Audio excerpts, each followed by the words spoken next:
Order! Order! You are an incorrigible delinquent at times. Behave yourself, man!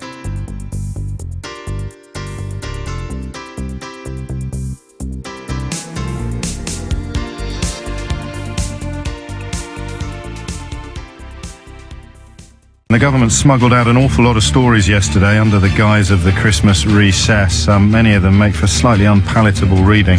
We'll all have our favourites, but the report from the Department of Work and Pensions into the bedroom tax championed by Ian Duncan Smith. I tell you what, if Jeremy Corbyn was presiding over a mess like that, it'd be on the front page of every paper in the country. Ian Duncan Smith just merits a couple of paragraphs in one or two of them. I'll give you more details of that in the course of this hour, but it is another story involving Conservative politicians that I want to draw your attention back to next. And I am beginning to wonder, actually, whether I owe many of you an apology. Because there are two bullying scandals engulfing the Conservative Party at the moment. And listen, I think on this particular programme, we and certainly my colleague Ian Dale as well, we've been leading the field in coverage of some of them. Well, not leading the field. I think that the Mail on Sunday and certainly Newsnight with regard to the Conservative bullying scandal have been setting the agenda.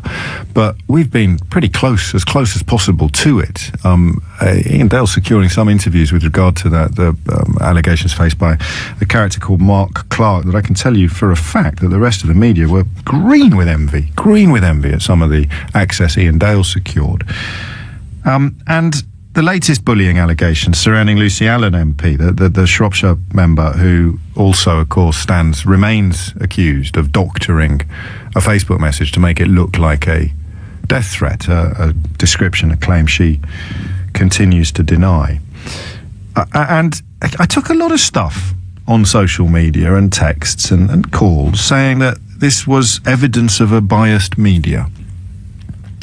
And I'm still not persuaded that it is. Not in terms of the bigger picture. If a recently elected Labour MP had doctored their Facebook page to make it look like a death threat, I don't know that it would have got more coverage than the Lucy Allan case got. I really don't. But what it did do was just release a certain whiff into the atmosphere. A whiff, for me, of rat. I could smell a rat. Or maybe not rat, but certainly fish. I could smell, there was just something fishy about the whole thing, which is why we started digging and scratching around. And I can tell you, categorically, person to person, that I would have done that with a MP of any hue or colour. Do you know the only Member of Parliament I've ever been asked to lay off was Labour? The only time I've ever taken a phone call from a sort of mutual friend stroke contact was someone saying, could you just lay off that Labour MP? You're really making it difficult for them in their constituency at the moment. So just mention that anecdotally by way of trying to demonstrate to you that it doesn't matter what party these people belong to. The expenses scandal will be the best way of proving it. You did not get crosser with offenders during the expenses scandal dependent upon what party they belonged to. It was one of the rare occasions in British political history where we were sort of equal opportunity critics. We were not framing our opinions according to our political leanings.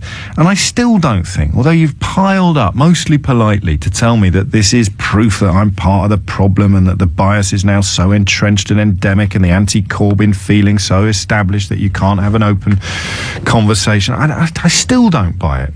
Not least because it was the Evening Standard yesterday, a newspaper which at times in its recent history has looked as if it's been pretty much extracted, fully formed from Boris Johnson's backside. So slavish has been its devotion to the Conservative mayor. They got a brilliant story yesterday in which a former employee of Lucy Allan furnished them with a tape of phone calls and phone messages that contained bullying on a level that no human being should have to endure. My wife would tell me off for what I say next. I was about to say, especially a young woman. So I won't say that, because any human being, no human being should have to endure that. Arian Plumley was accused of all sorts of things in a message left on an answer phone. And then you began to think yesterday when the Standard did it, you began to think this is beginning to gather pace. I'm beginning to understand where that whiff of fish has come from, where that fishiness. And then today the story moves on to a new level where a former campaign manager of the Tory MP accused of bullying a young activist has joined the fray. Her name is Katie Woodland, and she worked for Lucy Allan's campaign for 6 months until just before the general election. And when I spoke to her earlier, I began by asking her what sort of problems she had encountered while she was on the workforce. Her behaviour towards myself in front of volunteers, her behaviour when she was leaving quite inappropriate voicemail messages, email messages, text messages. And like I say, so, I didn't report it in the beginning because, I believed it was stress and it was, the campaign's quite a unique thing. You're putting yourself on a pedestal and everybody's saying whether they like you or dislike you. There was quite a lot of nastiness on social media. We also faced quite a lot of hostility out and about on doorsteps and stuff like that. So, initially, I was just putting it down to it's got to be a horrible environment. You gave it the benefit of the doubt. Absolutely, but when I started and the campaign started ramping up and I was doing everything I was supposed to, and then everything turned on me, and calling me incompetent, saying I don't know what I'm doing, I've never run a campaign, who do I think I am, I've never managed any people, and one of my responses at one point was, have you even seen my CV? And her response was no. And you think, well, like, you just, unless somebody's doing what she wants, it's not good enough. Regardless of the fact that you're very good at your job, it's not what she wants. So she, I used the phrase, she throws a dummy out of the pram and screams and shouts and rants and raves until she gets what she wants. And when you raised these grievances with the party, you were quite satisfied with their response? Yes, so what happened was, my direct manager came over, he spoke to her. I mean, we believed everything was sorted because, the next couple of days, everything was all right. And then a few days after, the exact same thing happened based on the same thing that had happened the week before. So it was the very same issue that I was working on the local campaign, because the local campaign needed to be done at the same time. Now, bearing in mind 3 days before, me, her and my area manager guy had sat down in a room together and discussed that exactly what we were doing. You reached breaking point then when Lucy Allan tells us that you walked out of your employment with the Conservative Party. It's putting a rather ungenerous spin on things from your point of view. Absolutely, because I didn't walk out from the Conservative Party, and she told me to, under no uncertain terms, come anywhere near her campaign and to get out. At which point I said, Lucy, I'm not going to speak to you when you're behaving like this. I will see you Monday morning. Contacted my area manager. He said, right, okay, we'll take the weekend off and we'll see you on Monday. So I went in normal. And I also actually didn't leave the Conservative Party because I went and supported on another campaign. And I was actually in Telford for the whole of the polling day. I also continued to run the campaign in the background, supporting Ariane.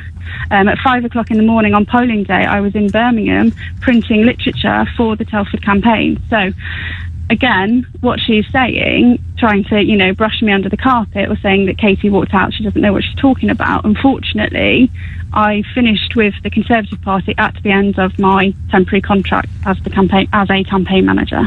And one of Miss Plumley's contentions is that after your departure, the behaviour that you'd been bearing the brunt of transferred to her. Is that an explanation you find plausible?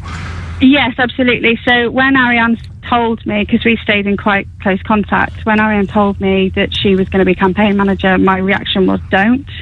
And then unfortunately, because everybody was believing the spin that it was me, it was because I was no good and all that malarkey, she was like, well, I'll be okay. Me and Lucy get on. And I said, okay, well, what I'm going to advise you to do is keep copies of all communication, download something that you can record conversations on your phone, make sure you keep recordings, and that should not be a handover to another member of staff. And that is the only reason, Ariane's got all of this proof and all of this evidence, was because I said, look, please protect yourself at least. Have you spoken to her in the last couple of days? Yes. How's she bearing up? Because it's never much fun to find yourself No. in the middle of a media storm such as this one. No, it's not. And, I've tried as best as I can over the past few months to support her. And that's the main reason I've come forward, is because I know that if it was just her by herself, that, a lot of things would be spun and nothing would happen. Now, this isn't to say that, I haven't been supporting Ariane to try and get things done through the appropriate channels. I know for a fact for the last few months we have been speaking to ACAS, we have been speaking to the HR department. We have tried and tried and tried. And after everything that came out about the young lad, she tried again. You mean the Facebook message that was added not to? Rusty Gate, Oh, no, okay. the young lad with Mark Clark. Oh, you mean the broader question of bullying within? You mean Elliot Johnson, Yeah. the young man who committed Yeah. suicide and alleged Yeah. bullying again within the sort of Tory party machine? Absolutely. Ariane contacted me and said, right, I'm going to say again, look, it's not just isolated. If it is isolated, obviously I don't know what's going on with that. But again, she was told, well, you don't contact us, you have to contact this number. And it's the same people that are told her she doesn't contact them. They have to, So do you feel that they're pushing you and Ariane into the long grass, as it were, that they're not taking your grievances seriously enough, and that's why you felt compelled to seek a platform yourself rather than waiting for the Conservative Party to provide one? No, I don't think it's that. I think, unfortunately, people who are elected representatives find themselves in a very unique box where that, they can't be sacked, as it were, unless they commit a criminal offence, because obviously that impedes the whole democratic process. So the issue is that there's no structure in place for people who are working for MP to go to. So, you can tell the party, but because she's not employed by the party, I mean, she might be a representative, but she's not employed by them, it's not them. And because she's an MP, the hate department that we were told we had to, Ariane was told she had to contact, is actually set up for the MP. So again, they couldn't support her because they said it was a conflict of interest. So, unfortunately, there just doesn't seem to be anywhere that we are supposed to go to. So, they have set up this hotline for party members and all that malarkey, but again, she's not employed by the party. I see. So do you that's regret the issue. Do you regret working so hard to get Lucy Allan elected as an MP? That's a difficult one because I am a Conservative. I believe in the values of the party. I think it's very unfortunate that the campaign was so successful. And I just feel really sorry for the people of Telford, for all of the volunteers and everybody that worked so hard. But it's hard because I'm glad that Telford, was given the opportunity to have a Conservative MP. And I think it's just very unfortunate that the person who has then been elected doesn't seem to be a suitable person. Which I suppose leads me to ask whether or not you feel her position has now become untenable. Yeah, I mean, unfortunately, because it's not just down to stress of a campaign, it does appear that, history has repeated itself, and once she's elected, she's still doing the same behaviours. There's nothing to say that she isn't going to do it to somebody else, and neither Ariane nor I could live with ourselves if we hadn't spoken up and we'd let somebody else go through this again. So, unless she is given lots of support and lots of training, or there's a thing in place where people are protected, then no, I don't think she probably should stay in post. 18 minutes after 11. There is the woman who was leading Lucy Allan's campaign in Telford for several months, saying she doesn't think that she should remain in post. Do you think the Conservative Party High Command will talk to us yet? Find out after this. James O'Brien on LBC. How did that happen? They're going to think I did that. They're going to think, oh, it's finally happened. He started giving himself a round of applause at the top of every segment. I knew it was only a matter of time, the arrogant old so-and-so. What happened then? I don't know. My apologies for the applause. What? Oh, how kind of you. Yeah. Okay, come here a minute. I want to run something by you. I want to have a conversation about this as if we were having lunch together, all right? Not as if I'm a radio presenter with a big microphone in front of me and you're a radio listener with a telephone in front of you. I don't know. It might be a resignation note of sorts on my part, this. It might fall flat, horribly so, and it may not work. You may not ring me, but I don't want to do this. I was just sitting there during the travel news. So, all right, what question do we ask now about this Lucy Allan story, now that we've just heard exclusively on this programme her former campaign manager effectively say that she's not fit to be an MP? What do we do? Do we have a conversation about bullying in the workplace? Do we have a conversation about the Conservative Party and the growing sense that they have something pretty rotten at their core? Remember, this is the side of the party. This is the nuts and bolts of the party for which Grant Shapps would have taken responsibility prior to the last general election. And you'll remember our experiences with Grant Shapps on this programme and beyond.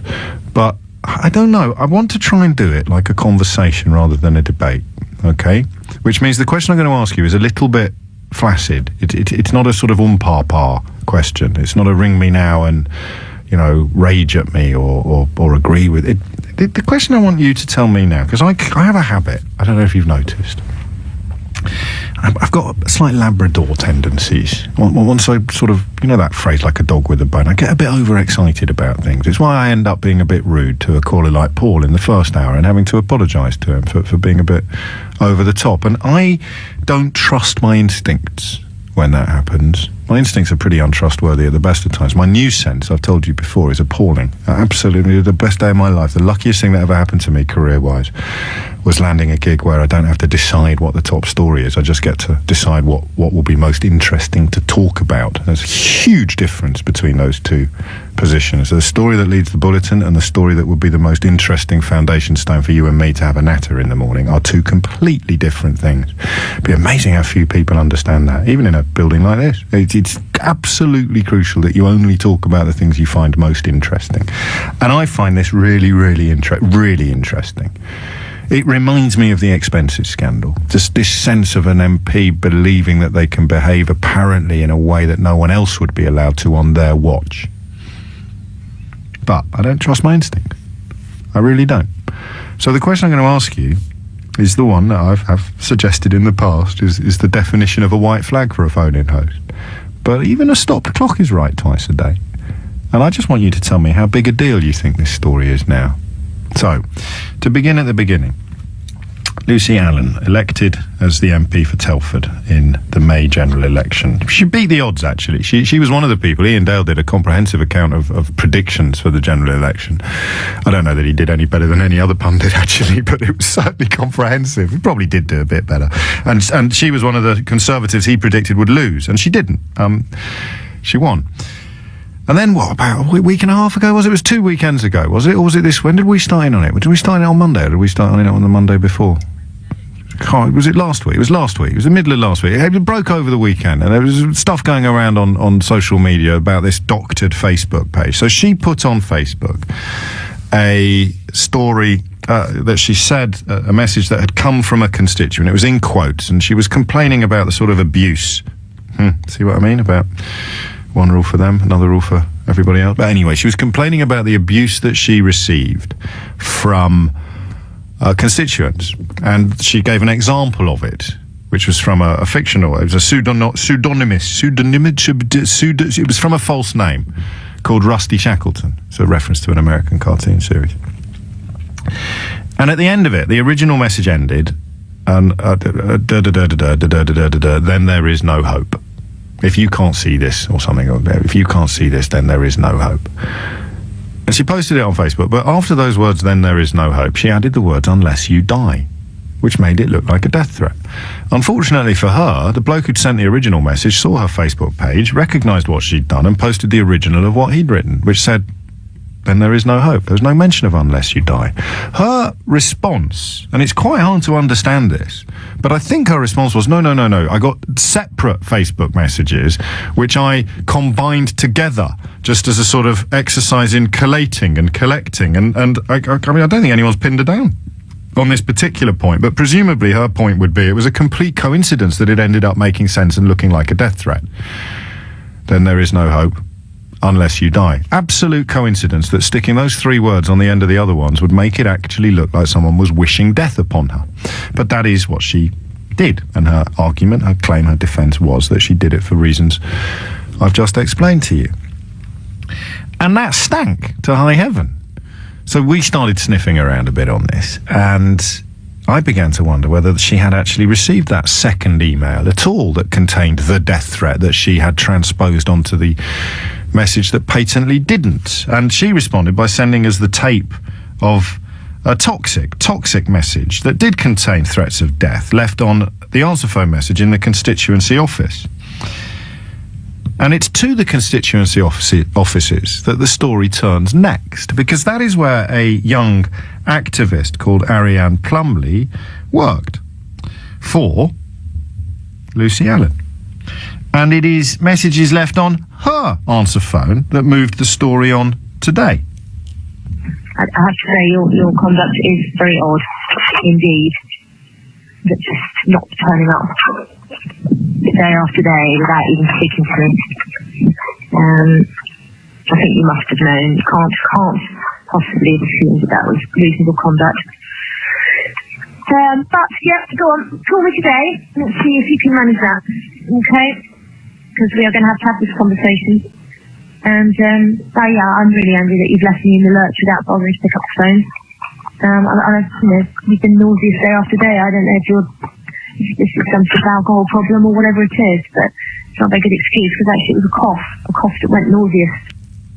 So if you heard just that, and you were not across the story, and you hadn't bothered to do your homework, and you were averse to heavy lifting or proper thinking, you could probably construct an argument that said something like, well, she's under a lot of stress, it's tough running an office, I understand why she's been a little bit robust. More details of these calls have emerged. You will have the pleasure of listening to some of them imminently. And we're also going to speak to the woman that message was left for, Allan Plumley. And then you can tell me whether or not my instincts are sound. That's how we'll do it. This stinks, doesn't it? 0345 6060 973. And I'll tell you what I'll do. I'll put you to the front of the queue if you're a Tory, because that way we can be absolutely certain that people aren't indulging established political positions. Hit the numbers now and tell me whether or not you think this story now is becoming something that the Conservative Party can no longer continue to ignore. And if you see Lord Feldman on your travels, the chairman, ask him to give me a buzz. James O'Brien, weekdays 10 till 1 on LBC. Why wasn't there any applause that time? 25 minutes to 12 is the time. And the story's a strange one, because we're examining the case of Lucy Allan MP, the MP for Telford, whose situation, to my untutored eye, seems to be lurching from bad to worse. But I'm putting my hands up and saying my instincts aren't very good. I've got a couple of colleagues. I'll let you pontificate and speculate about who they might be. And they just have that ability. My dad had it. My dad could smell a story from 100 miles away, like a shark smelling blood in water. I can't. I never quite... So I sat here last week and said, this is amazing, this story about the MP who's sort of doctored a Facebook message to make it look like a death threat. This is amazing. And most of you actually agreed with me, but the majority of you hadn't heard of it. Now it's gathered pace. If I was a certain type of broadcaster, I'd claim credit for that myself, but I'm not, so I won't, and I can't. But I think we might have played a small role in this process.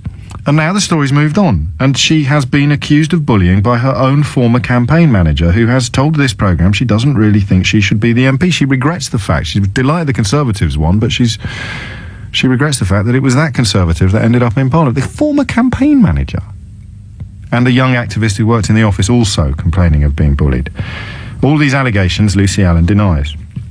We'll play you some of the tape later this quarter. But I want you to ring me now and just tell me, like you would if we were having a pint together or a glass of wine, not like you would if I was going, ring me now. Just normal conversation between two people. How big a deal do you think this is? 0345 6060 973. Phone lines are wide open, okay? Because we're talked about UKIP in the first hour. Always takes a while to help people ringing in understand that we've finished. Bless them. 0345 6060 973 is the number you need. If you hit those numbers now, you will get through. Lucy Allan MP. She's got to go, hasn't she? Hassan's in Archway. Hassan, what do you reckon? Hi James, how you doing? Well, I'm all right, but I hope this is coming across as sincere, because it really is. I just don't trust my instincts enough to say this is curtains. No, I think you're absolutely right. I do think you're absolutely right. But look, ultimately, I run a team of people. If I'd spoken to one of them the way that Lucy Allan has spoken to her staff, there would at the very least be some questions asked.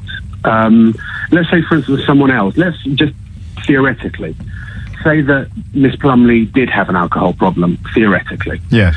And Lucy Allan called. I mean, just again for the record, there's absolutely no suggestion that she does, except in this ranting answer phone message. Absolutely. So theoretically, if she did, and then Lucy Allan calls and leaves this phone message, and someone else happens to pick up that phone message. Now, we don't know if Miss Plumley would want anyone to know that she's got a problem. We won't know if she does, and if this person then starts thinking that she's got a problem. These are things that you can't do. And again, it's not a question. No, they're not resignation issues. It's bad manners. It's bad management. It's not a resignation issue. Not necessarily resignation, but certainly disciplinary action. I put myself in her position. If I'd done what Lucy Allan had done, allegedly. Well, no, you've heard the tape actually, but the other stuff's allegedly. Yeah. Yeah. Then I would be in a very difficult position with my bosses. Now, just because she's an elected official, that doesn't take away from those basic principles, in my view. Well, it should make them even more urgent, in my view. Well, yeah, absolutely. It should be much more urgent. The problem is that because she's an elected official, she can't be sacked. You can't sack an MP. But the Conservative Party they could withdraw the whip. They could suspend her from the party. They could ban her from the party. I mean, they did it with Mark Clark. They did. I mean, this is where Zach Goldsmith's right of recall would be interesting, isn't it? Where you would actually have the right to recall your MP.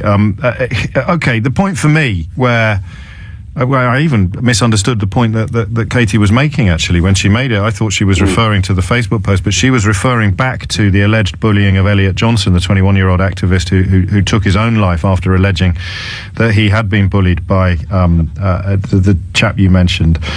Again, all these allegations are denied, but for a former campaign manager and a Conservative loyalist, the phrase I would use to describe Katie Woodland's call to this conversation with me would be more in sorrow than in anger. There was real regret there in her face. I was just, delighted that we got a Conservative victory, but dismayed that it happens to be this Conservative who has proved to be a leopard that can't change her spots. But for her to tie those two together in the context of broader bullying within the Conservative Party, that's the point at which I wonder whether the British media is looking the other way, in a sense that it simply wouldn't do if it was the Labour Party facing these sort of problems. Well, other than yourself and the Daily Mail, I haven't seen very much reportage about this with the Rusty Shackelford stuff. She also posted this really long Facebook rant in which she named a number of Labour councillors in Chelsea. Phrases like creepy and stalker and that sort of thing. Exactly. I didn't see any reportage on it. I mean, I only really saw it on my Twitter feed, He got deleted, and I can't prove that is what happened, but it's certainly the received wisdom. She's welcome to deny it, as ever. 0345 6060 973 is the number you need. Yeah. Strange times, Hassan. Strange times. The party seems to be in a state of freefall. It's almost as if Grant Shapps, as chairman, had an almost Wizard of Oz-like ability to keep the bile bubbling under the surface. And now that Shapps has been defenestrated, the bile has bubbled over. And although he's offered up his own scalp by way of recompense, one senses it won't be enough. I don't think that outrage, if you like, can be stemmed, can be stanched in that fashion anymore. I think the days of an MP resigning because of something else, something that's sort of within his purview, but he's not directly, or she is not directly responsible for, is gone. I think it now has to be a case of the people who are actually responsible for the things that they do are the ones that the general public, they want to see those scalps rather than someone who is at arm's length or at a distance. even if they are directly accountable. Yeah, well, it certainly looks that way from the outside looking in. Can I inquire after your political leanings, just out of interest? You can tell me to get lost if you want. No, I'm generally a Labour supporter. Okay. Well, then your contribution has lost 20% of its value. Has lost, absolutely. But yeah, I mean, for me personally, I do feel very strongly about this because I've been subject to bullying in the workplace. Go on. I've also. What's it like, Hassan? Because it's the powerlessness, I presume, that renders everything even worse than bullying in other contexts. It's terrible. I mean, it got to the point where, I snapped finally, and I had this massive slanging, shouting match in my own office with my boss, with the rest of my team listening in. I was shaking like a leaf afterwards when she'd left, but they all came in and gave me support because she'd done it to them as well.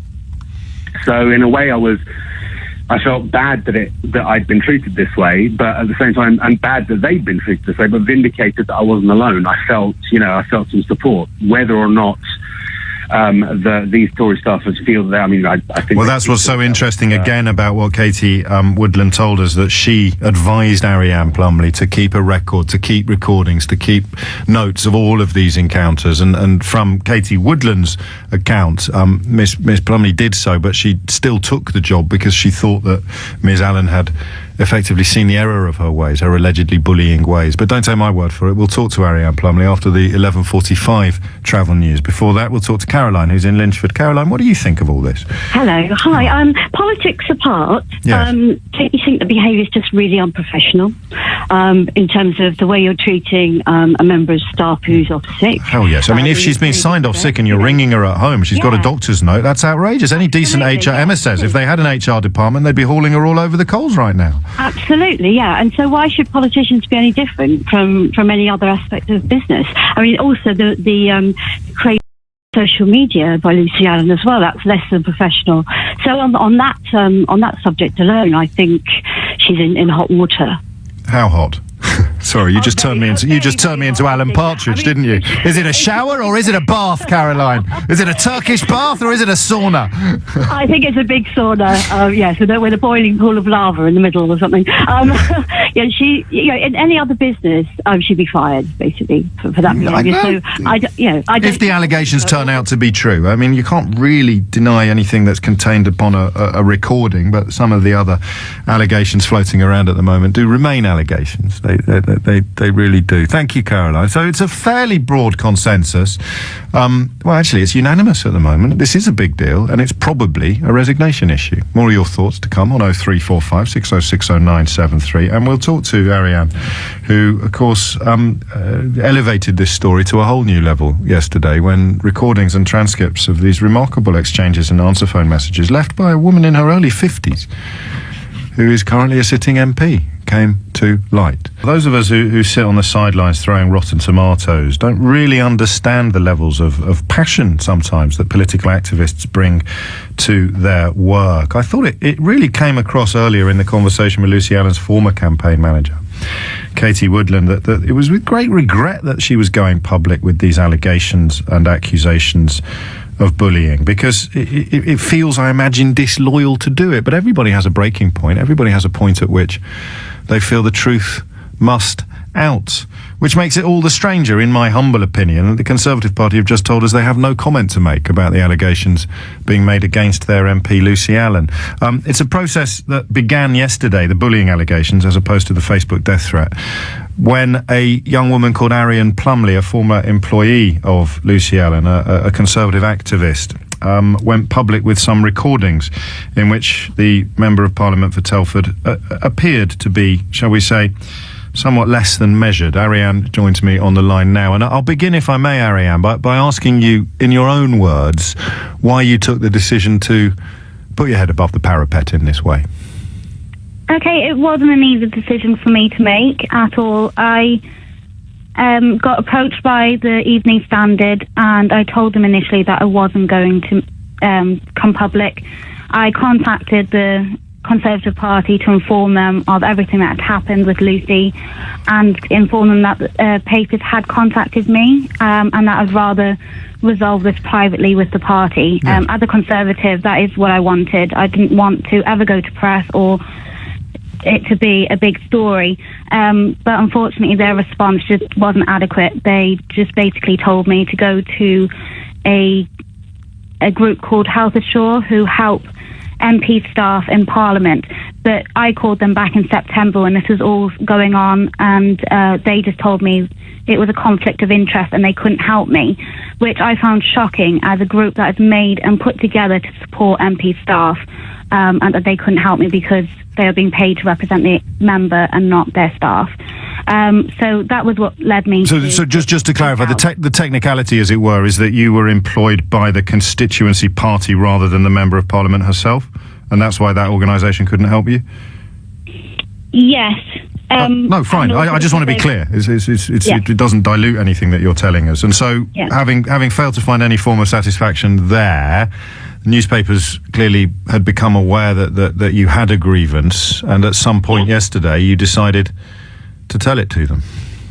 Yes, yesterday I just felt that the story wasn't going to come out any other way, and there wouldn't be any resolution if I hadn't spoken out. And unfortunately, I've seen previous behaviour from Lucy with numerous other staff and volunteers where she berated them publicly in front of a lot of people, whether that be on action days or in the office. And if she was to remain in power for 5 years, who knows how many more she would attack. Since she was elected in May, she's already lost 4 members of staff because of her behaviour. I've got some of the recording here of a conversation you had with her. Can we listen to it together and then continue our conversation afterwards? Would that be all right? Yep, that's fine. Thank you ever so much. Messages. Main menu. For your messages, press 2. Press 4. Saved messages. 9:51 a.m. Ariane, please call me if you want to get paid notice pay. You will need to call me today. And I'm going to keep ringing you. And I also want to know where the second computer is, because we appear to have a theft from the office. So can you please call me? Thank you. I have to say your conduct is very odd indeed. But just not turning up day after day without even speaking to me. I think you must have known. You can't possibly have assumed that was reasonable conduct. But, yeah, go on. Call me today. Let's see if you can manage that. Okay? Because we are going to have this conversation. And, I'm really angry that you've left me in the lurch without bothering to pick up the phone. You've been nauseous day after day. I don't know if this is some sort of alcohol problem or whatever it is, but it's not a very good excuse, because actually it was a cough that went nauseous. Press 2 to repeat, 3 to delete, 5 to call back, 9:50 a.m.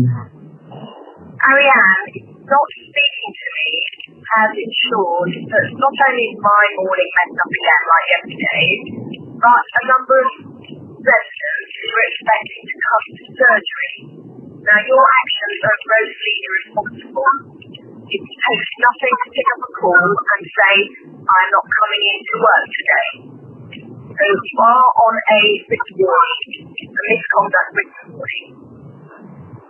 And if you wish to talk about it, please do. But you have failed 3 days in a row to ring in sick, and you have let me down without any notification, and now you've let down residents. You have no thought for the fact that you have responsibility today, and I can't put that down to sickness. I'm afraid I'm fully aware of your activities in the office while I haven't been here, and I've got plenty of evidence about you watching videos and everything else. I know you haven't been working while I've not been here, and the minute I come back to actually overview what you're doing, you disappear and don't speak to me. So, misconduct can lead to gross misconduct, which does mean termination of employment without notice, just so you're aware of that. And I think you are aware, I know employees' rights in these issues, so you'll know that I know what I'm talking about. I think it's very silly very misguided. All it would have taken was one phone call, you probably would have got away with it again. But I'm afraid you overstepped the mark. If you don't come in on Monday, I'm stopping your pay because I will not have spoken to you. I'll have no idea about whether or not you're ill or walked out of the job or what you're doing. As far as I'm concerned, you walked out of the job because nobody just disappeared and fell sick to their employee. So as far as I'm concerned, you just walked out because of your lack of communication with me. And I'm afraid text is not satisfactory.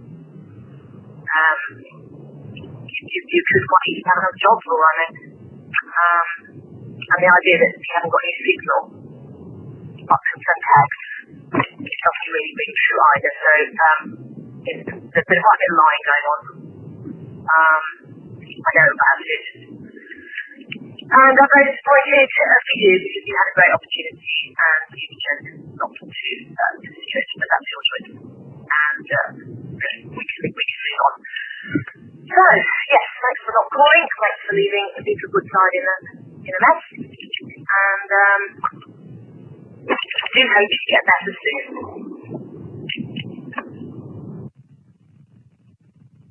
Press 2, 9:35 a.m. Ariane, I'll keep calling you until I catch you. I think we need a conversation quite quickly. I don't respond if you don't feel it's appropriate to call me and you decide to take another day sick. It's just what the employees do. I'm getting more and more concerned with the lack of understanding of what an employee is. And we do need to have quite serious conversations today and some very serious conversations next week. Please call me. Press 2 to repeat, 3 to delete, 5 to call back, 6 to skip to next message. 9:33 a.m. Ariane, it's Lucy here. I would like to know what appointments there are, please, for today's surgery, because I don't have that information. I totally understand that you're ill, but most people, when they're ill, they will actually call their employer and let them know what they need to know so they can get on with their day. And if you're well enough to talk to your doctor, surgery, you're probably well enough to talk to me. I'd appreciate that if you don't mind. Thank you. Hello, Lucy. Hi, Ariane, I've just got your voice message. I rather suspected you would choose to go down that route and just take advice on the action that will be taken as a result. I rather expected you would go down that route, given that everything else that's happened so far. I want you to be very clear. You have three choices. You can turn up for work and work as normal under the supervision of the new office manager, which is clearly the whole reason this has blown up. You don't like supervision, and you certainly don't like my authority. You can either do that, or you can resign. Those are two choices, and either way you'll get a standard reference. If you don't turn up to work, I'm afraid the sick route isn't going to work in these circumstances, because your conduct on Friday, you actually broke your contract on Friday. So before you actually were signed off sick, your employment was entitled to terminate. So you need to think very seriously about your options. You're very young. You've got a future ahead of you. Nobody wants to let you go with misconduct on your record for the rest of your career. So you need to think very seriously about that. So turn up to work on Monday and work normally. That's your choice. Or fail to turn up to work, fail to turn up for disciplinary, opt to go down, oh, I'm sick, when you've already effectively committed the act for which you could be dismissed. So it's a bit late. Okay, so you need to understand the timeline. By walking out on Friday, that in itself, and then telling me that you were actually ill when you clearly were fit for work because you turned up to work. So, you know, it's three options for you to think of, and I have to put them in writing, but you won't be paid. You do realise that as well. You won't be paid. So you'll be paid for this. You'll be paid for this month. You'll be paid for this month. But if you go misconduct, you won't even get benefits. So you need to really think about what you're doing here. If you've taken any advice, it's not good advice, okay? And perhaps you haven't been honest with the circumstances either. But if you don't understand why I'm not entitled to follow the orders of my doctor. Well, we all know, Ariane, how that works. You actually committed the act of gross misconduct on Friday, and then you've gone and got yourself And signed off. how did I commit the gross misconduct? By walking out of work, failing to follow a reasonable instruction to inform your boss. I know you don't like the fact you've got a boss, and I know this all comes from I would rather actually grandiose I would ask idea. him to stop making assumptions. I actually do respect You were very rude on the phone. You made allegations. I don't want to go on with What this. allegations did I Believe it or not, no, shut up. You just want to be argumentative. Look, Excuse me, Lucy. I would please No, ask not you excuse to. me. I would ask You you are to being- talk no, to me I'm in a sorry. professional manner. You do not talk to me in a professional manner. You've never accepted on your boss. You've I caused have nothing but always. hassle. You are dismissed if you want to be. Now, I'm telling you, you have three choices. You don't have to listen. You have three choices. You can work normally instead of putting on some unbelievable show of dramatics because somebody wants to use your desk for a day. Utterly ridiculous, okay? Totally ridiculous. But bear in mind, if you want misconduct on your record, and I don't care if you think you're going to go to papers with all of this, because it'll be your name that's up there and what you did that's up there on the internet forever, okay? So don't think that's an option either, okay? No, you're not entitled to be paid if you walk out of the office in the way that you did. Signing yourself off sick after the fact is too late, okay? On Friday. No, sorry. So No. signing myself off on You the weren't day. signed off sick on Friday. Yes, You I weren't- was. I've got my note. And I tried to. Listen, if you think you're I going didn't to get be it clever, backdated. Ariane, you are going to come off worse. Please believe me. If you think you're going to be clever, you are going to come off worse. So you're advising me to go against I'm the advising you wishes to of my work as normal doctor or and resign. not. And I'm advising you to work as normal. Such a doctor, we all know you're not ill. We've seen a pattern of it. We've seen exactly the pattern. I know how it works. You've taken 3 days off once a month for 4 months. no, I haven't. I've never had You time are- off. Private. I've got it all written When? down. Can you Have please have tell me got when your the 3 times? Yes, 17th of July. I've got nausea. You don't not turn up for nausea. What planet are you on? Sorry, gun disappointments or whatever you say. I mean, you just don't not turn up for that. Anyway, forget it. It doesn't matter. We don't need to see you again. I don't need to see your doctor's notes. If you want to work normally, the option's there. I think you're turning it down. Is that right? I didn't say that at all. I'm just very. Well, I'll put it in confused. writing so that there's For no my options. But by the way, you can't. And by the way, if you think you can go to some sort of tribunal, you've got to think about your benefits here, Ariane. I don't want to be on benefits, Lucy. I've Well, then conservative values work, you silly girl. You are I'm such a trying silly girl. to. I'm No, trying you're to not. resolve issues You with are being you by yes. trying to raise Yes. things, You are being and you're accusing me of. argumentative. I'm not accusing you of anything, but I've had You enough have of it. Because accused I actually have a life too, okay? And you down on my life. You made it incredibly difficult. We knew you didn't want to come in because of Tracy. She even guessed it. I did Nobody want to thinks come in. that's Of course, I stupid. did. Oh, of course you did. It was just not well enough because you had a little bit of toothache. That's for God's sake. This is a real world. This is a real world. And if you want to tape it and go and give it to the newspapers because Katie thinks it's a good idea, go for it. Because your name and her name will be on the internet forever. Why would I I go know. to the papers? I'm not. Oh, I because would you are never do that. intent on making trouble. I'm not. perfectly I'm obvious. trying to You do my could have job phoned and up carry out my said, I'm duties. very sorry, I behaved the way I behaved. I would like to come back to work and continue working normally. I won't even be there. So it's not as if, you're going to have to deal with me. Lucy, I have no issues with you apart from the fact that you're accusing me of. Oh, shut up things with the which accusing me. cause- It's You not have accusing. accused me of theft and you are alcoholism. I have done no such thing. You have. If you're not careful. Right, in that case I will do. It's disappeared. I've asked you if you took it Okay. home. Because, I guess definitely what? haven't. Guess what? What? Guess what? You have written me emails saying you are working from home. You Yes. cannot work from home without a computer. I've got my own Don't tell desktop. me. Oh, I did it on my Gmail. No, you can't because you have to use parliamentary.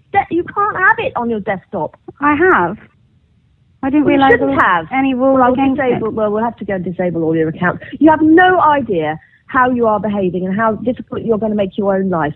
I am giving you the option of resigning if you can't bear to work with me, although I am saying I will not be in the office for the next couple of weeks.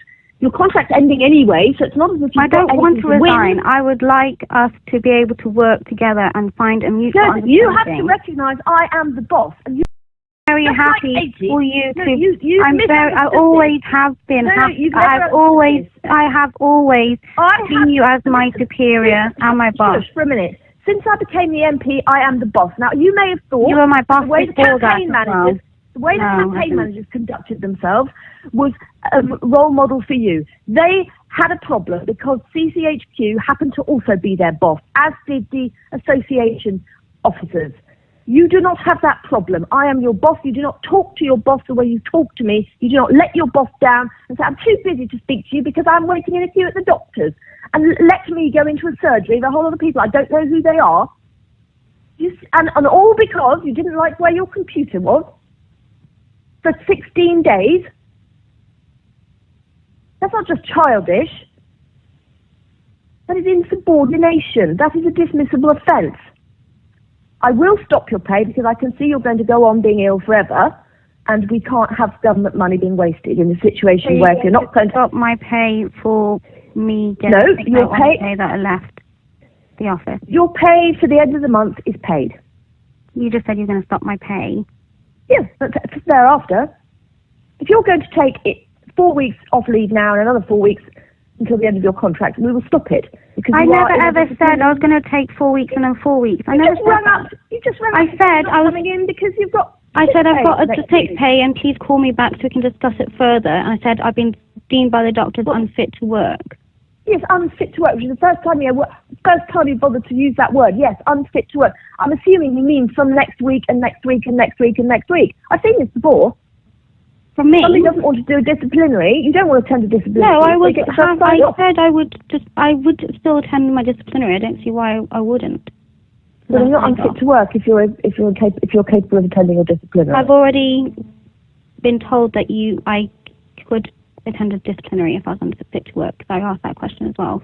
I mean, it's quite pathetic that I'm not fit to work. Do you think I'm fit to work? No, I'm not actually. Have I ever taken the day off? No, I have not.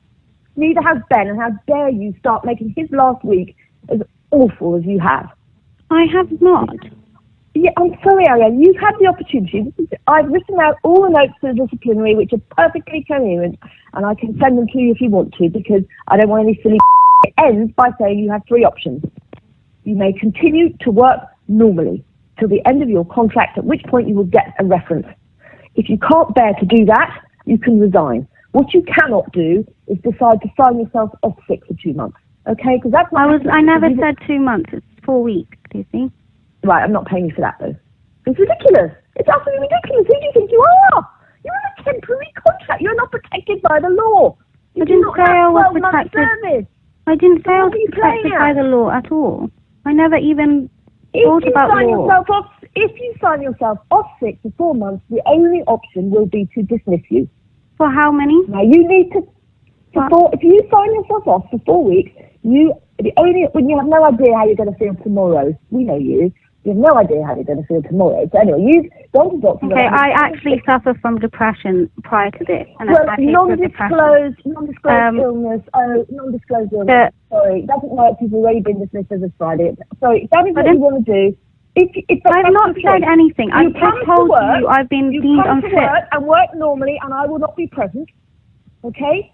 If that's the difficulty, you come to work and you work normally. If you choose not to come to work and work normally, and you choose not to resign, you will be dismissed with effect from Friday, last Friday.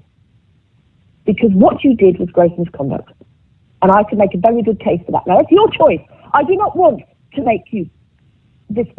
dismiss you for gross misconduct, because I actually know what impact that will have on your life. If you are seriously telling me you are unfit to work for 4 weeks because you've been summoned to disciplinary, then I'm afraid you will be dismissed because of your previous record on this, which I have evidence of. Please don't get me wrong. Okay? So I'm sorry.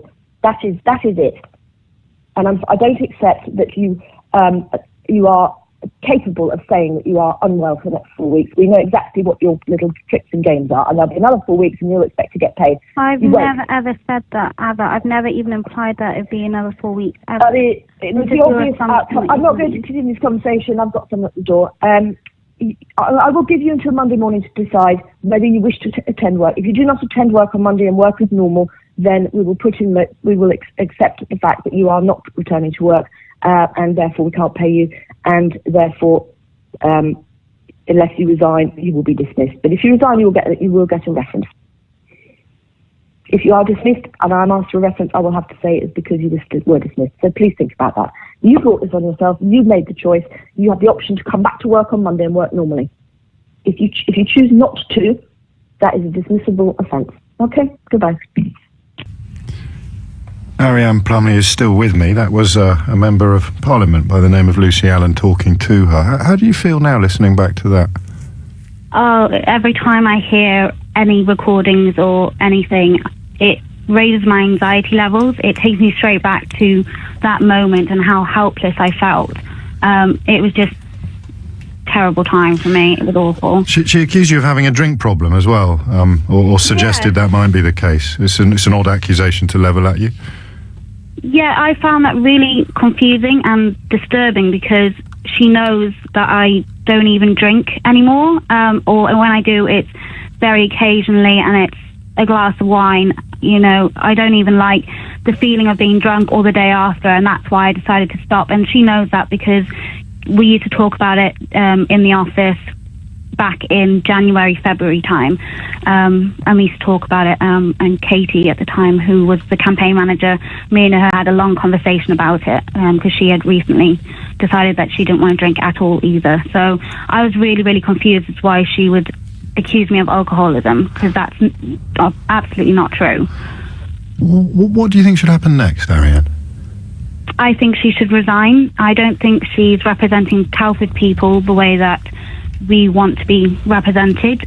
She's just bringing Telford into the forefront of the media for all the wrong reasons. There's a lot of hard-working, good people in Telford, and she is just laughing at everyone, basically, by representing herself in this way. And there are so many people who helped her, who came out every single day and every weekend and spent their time to get her elected. And Katie and I worked extremely hard to get her elected, and it's just extremely saddening that all our efforts were in vain, unfortunately. And the party on a grander scale, I mean, I know you felt let down, albeit there was a technical reason why the body you refer to couldn't help you more. Do you feel the Conservatives have done enough? They tell us that they've been sympathetic and understanding to Katie when she came forward with her original allegations. Do you feel that you've been looked after appropriately and sympathetically, is the phrase they've used? No, not at all. I unfortunately got promoted to campaign manager in March after Katie left, and the party just kind of left me to deal with everything on my own. It was only a week before the election that I even had a way of communicating what was going on to the party. But I know that they were aware of her behaviour prior to her election. For 2 years, they were aware of everything that she was doing to previous employees and campaign managers, and they knew that she was temperamental, and they allowed her to stand. And to me, that is not what you should do. You should never give someone the power and the opportunity to be elected if you have an inkling that they would behave this way and bring your party's name in disrepute. Would you campaign for the Conservatives again, or albeit for a different candidate, perhaps in a different constituency, or possibly even in Telford? I'm not sure, to be honest. I am a standing Conservative councillor for Oakengate, and I think after that term's ended, I have to think seriously on whether I would even stand along with Conservatives again. I probably would vote for them, but as part of being an activist, probably not, because if this is the way they're treating us, then it's not something that I'm going to spend my spare time trying to help them. Ariane Plumley, many thanks indeed. I hope you have a lovely weekend, I really do. The time has just gone 12 noon. I should say thank you to the Sun newspaper for furnishing us with that recording and doing the bleeping for us. We will, I think, take a few more calls about this. I didn't know that was going to happen. I hadn't listened to that tape before. We listened to it with Ariane. That's game over, isn't it? If you're just joining us, you're going to have to play catch up. We just heard an exchange between an MP and her campaign man. I mean, that's astonishing. That's two women who have both worked as a campaign manager for the same MP, both calling for her to resign, both describing her position as untenable. And my message from the party to which those two women had dedicated so much time and effort. My message from the Conservative Party, no comment to make, nothing to add, nothing to say. Two women who've gone out. All right, I'll go a bit emotional, a bit romantic on this. They've gone out, in the pouring rain, knocking on doors, putting leaflets through. They've done what activists do. It's a mode of behaviour that the rest of us find completely incomprehensible. And what has their reward been? They have been, allegedly, very badly bullied. You heard that tape recording there. And arguably hung out to dry by the High Command. More of your calls on this, and I will ask you to declare your political affiliations as well. You don't have to. You can tell me to clear off. But I think that's awful. What we've heard there, to me, is a resignation issue. But you may disagree. I'd love to know why. Someone, actually, I know the next caller on the line is someone who is very familiar with campaigning. Hassan in Slough stood. It was about 150 years ago now, wasn't it, Hassan? But you were actually a Conservative candidate once, so I can't wait to hear what you think about this. Yes, I was a Conservative candidate 10 years ago, and also I did take part in campaigns after I joined the party in 1995. And I've always, prided myself with the fact that the quality of candidates that do come through, and I've been through the assessment process, etc., are actually very, very good. Yes. And which makes it all the more painful to hear the recording I just did of bullying. Now, the Member of Parliament in her exchange with Ariane was saying, well, you don't accept that you have a boss. Well, I don't think anyone would want a boss like that anyway, and she did not behave like a boss. And it was actually really, really disconcerting to hear that. And I think there are psychological issues at play here. My only advice to Ariane, she said she won't want to take part in being an activist. Well, my experience of campaigning has been very, very positive. Now, our campaign, when I joined the party, I campaigned for Nurj Diva, who was a Tory MP in your area where you live, and he's now an MEP. And I was a press secretary for the Conservative Friends of Bangladesh, which was headed by Anne Main MP. In St Albans, and both of them were excellent. There's no bullying or anything like that. They were very, very good, as you would expect from bosses like that. This was the pre-Shapps era. Well, with regards to Grant Shapps, he delivered. As chairman, he delivered very well during the general election. He made a mistake in resigning, because I would actually look to him to purge all of this bullying that takes place, rather than absolve himself of any responsibility. And but I wouldn't go as far as going to the media, because I know why she did it. The bullying. I've heard of bullying cases in another company I used to work for.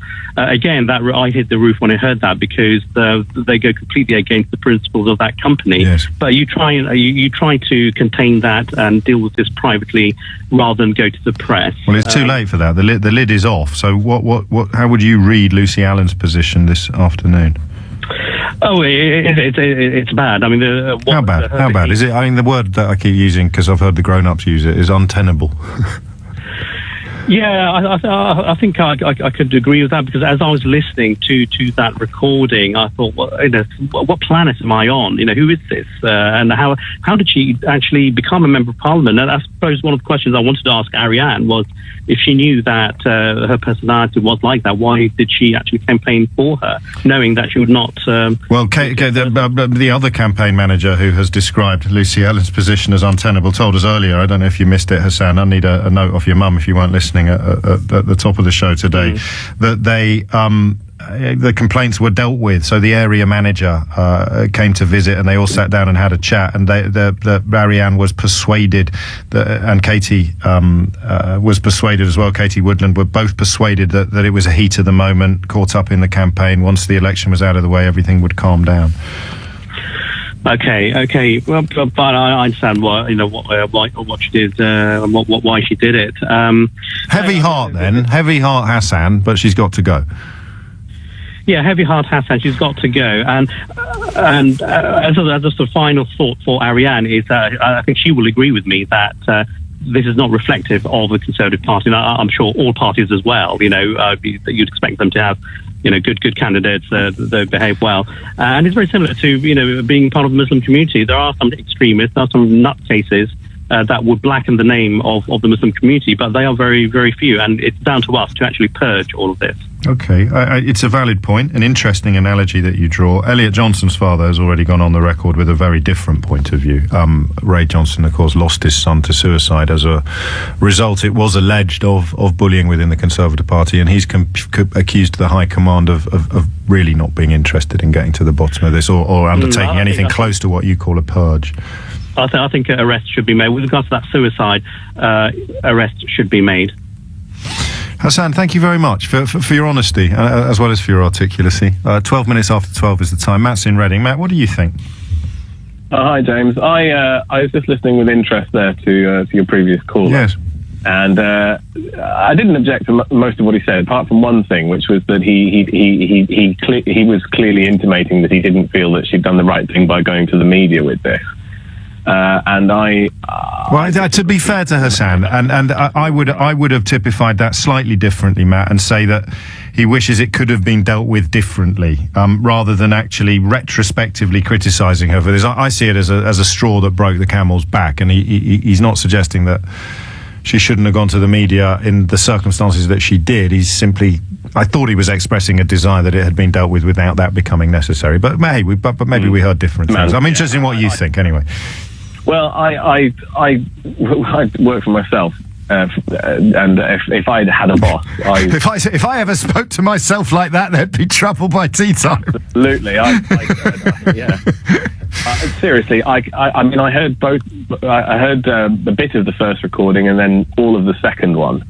And by the time I got to the end of the second, when the bleeping happened, I was just gobsmacked. I couldn't believe that somebody who is in power over us has even feels that she has the right to speak to anybody like that.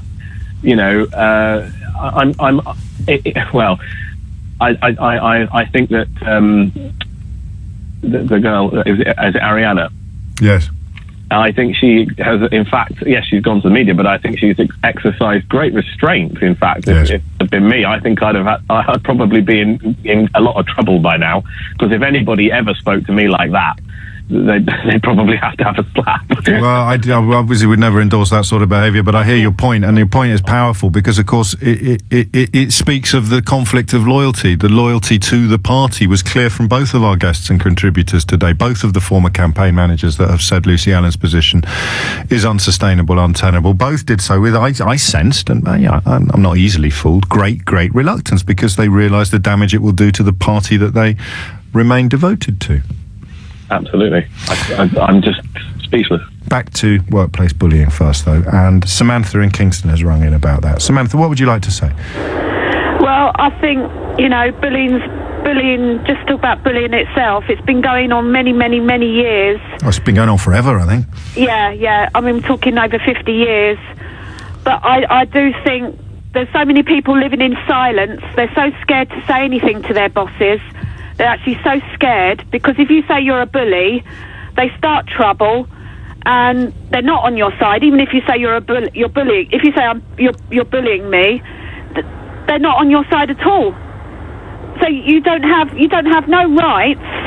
You can't stand for the truth, and I think we should have some sort of maybe law passed that we can have the right to say the truth.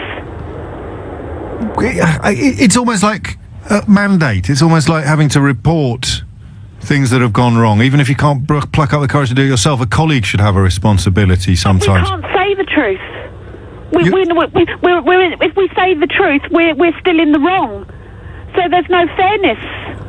Because the boss holds too much power, and in a company where the boss is also the owner, there's nowhere else to go, or in a context of an MP who exists in this strange hinterland of being both employed and self-employed at the same time. You don't know where to turn. I think that woman is very stressed anyway. What's her name? The one's in charge. Lucy Allen is the MP. Yeah, she probably is under a lot of pressure. We have to take that into account. So are you, Samantha. You're under a lot of pressure. You'd never talk to anyone like that. I'm under a lot of pressure. I'd never talk to anyone like that. I think it's unacceptable. I think she should have stayed calmer with her. The way she spoke to her. But it's a tip of an iceberg for you, and any conversation about workplace bullying moving into the public sphere has to be a good thing, but let's not kid ourselves that it's not going on all the time. Well, it's going on as we speak, as we're speaking now. It's going on as we speak. Of course it is. But if somebody, I mean, I've been bullied as in a bank, and I was a cleaner. I was bullied by an Indian man. But as soon as I said the truth, I don't know that his ethnicity is that relevant. Yes, I hear you. Yeah. There are lots of nice Indian men out there as well. No, there are. I'm not saying that. We did UKIP in the first hour. It's probably time to remind ourselves of that. Ranveer's in the city. Ranveer, what would you like to say? Well, first of all, I'm a nice Indian man. That's my first. I was queuing you up, mate. And slam dunk. If you build it, they will come. Go on. How you doing, James? I'm pretty good. What's on your mind? Yeah, I just, you know what, I listened to, I've been listening to this story, and I followed it from the time you broke it a couple of weeks ago. There you go, there's a plug for your breaking of this whole Lucy Allan crisis. It was actually, I've forgotten the name, it was a small outfit, Evolve Politics or something like that. They Evolve Politics on social media, I saw it first, and it wasn't getting picked up, and by breaking it, all I did was kind of go, I don't understand why it's not getting picked up. Give me a ring and tell me whether you think it should be. But you're very kind. So you started at the beginning. Yeah. So and I do think that if there is a definite question that Mrs. Allan Ms. Allan has to address with that social media aspect. I mean, she's never come clean on exactly what she was doing or how she managed to confuse Twitter messages or messages like this. And then, the phone call, which I also heard, the one where she was being threatened. I mean, I'm going to try and play devil's advocate throughout this entire conversation, James. But I mean, once she'd got herself into that mess with the social media, it's not beyond the realms of reason to maybe think that someone who wasn't just a genuine complainant made a phone call to the office to cover her back. I'm just putting it out there as a hypothesis. Well, we need dates and we need pack drill and you're allowed to hypothesise, but I will say I don't even need to check. That would be categorically denied by everybody involved. And there has clearly been a campaign of criticism of her from within the constituency. So that was my first point, in that maybe that needs to be looked into further, and maybe that is still the main story.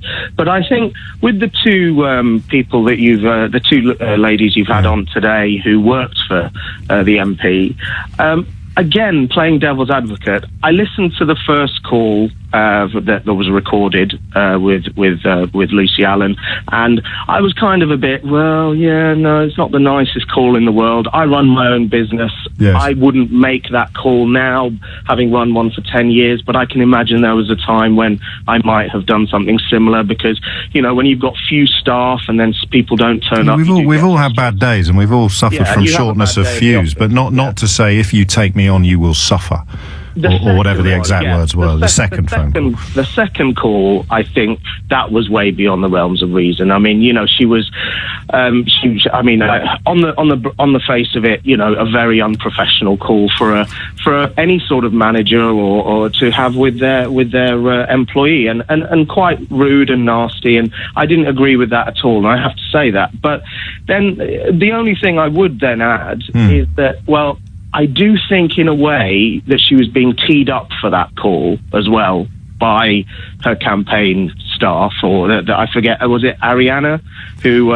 Yes, but the first campaign manager left having made various allegations and told her replacement that. Ariane didn't believe that this would be repeated, but told her, this is according to the first campaign manager, Katie Woodland, told her to keep messages and recordings and what have you, because she didn't believe that this particular leopard would change its alleged spots. Sure, and so I'm not saying it's wrong that the recording was kept, but I do think that by the sounds of it, of the call, it did sound from Lucy Allen's point of view that Ariana had been off work and had done it on I think we listen. We can overcomplicate it to the nth degree, and you're right. It's not going to be black and white, which is why it's an interesting conversation to have. And that is all the more reason why the Conservative Party or Lucy Allen herself should come forward and put forward that alternative account, that alternative interpretation that looks less bad than some people may construe it to be. And you are a very nice Indian man, Ranvir. Many thanks indeed for your contribution.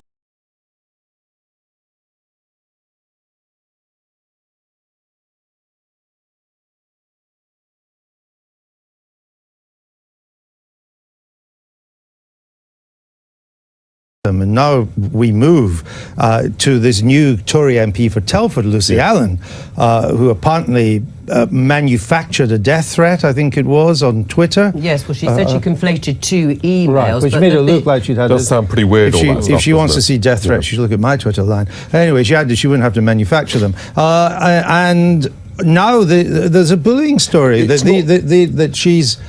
we've got these recordings in the London Standard of her kind of...